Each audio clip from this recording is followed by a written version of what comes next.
我们现在快速地整理一下一的变音规则。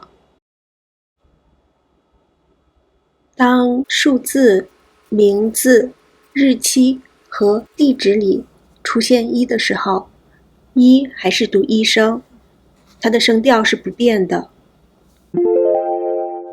291，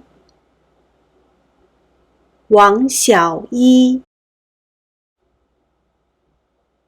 1991年1月1日，五一路。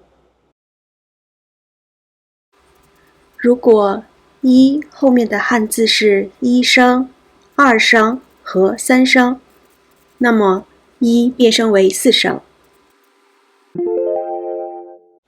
1公斤，1名老师，一起。如果一后面的汉字是四声，那么一变声为二声。一个人，一共。当一在两个动词之间时，一变为轻声。